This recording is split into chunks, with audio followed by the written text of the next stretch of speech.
În data de 28 iulie 2022, pe timpul primei ploi după secetă, a avut loc incendiul, unde doar părinții mei erau acasă. Au auzit niște bubuituri și au ieșit afară, garajele și șoprul deja erau în flăcări. Tata a mers să scoată mașina din curte, mama a luat actele și gențile și au ieșit afară, moment în care, într-o clipită, a luat foc tot acoperișul.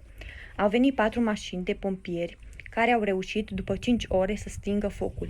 Din păcate, acoperișul ars a căzut și în casă și a ars, nu a mai rămas nimic. De atunci stăm la fratele mamei. În 2 zile s-a curățat toată mizeria. Ce nu a distrus focul, a distrus apa. Au rămas pereții de rezistență la casă, la cărămidă, pe care încercăm să-i refolosim. Pe cei de la garaje îi vom da total jos pentru că nu se mai pot refolosi. Am început să facem niște modificări pentru acoperiș. Astăzi au venit oamenii și dacă ne lasă ploaia, începem să punem structura din lemn.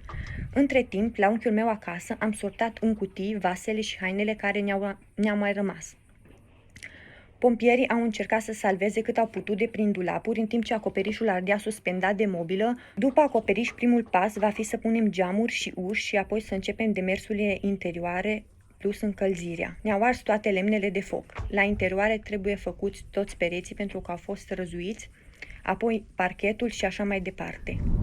Oameni buni, am fost și la Gorghiu, la fața locului, ați văzut cam ce pe acolo, oamenii s-au apucat de lucru, ați ascultat și ce s-a întâmplat de fapt. Din păcate un trăznet a transformat în scrum o casă.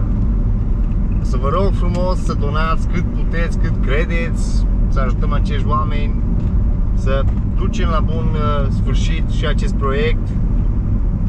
Cam atât au fost, eu sunt Mr. Ocho85, vă rog frumos să citiți descrierea, în descriere o să găsiți toate metodele, toate variantele de donație.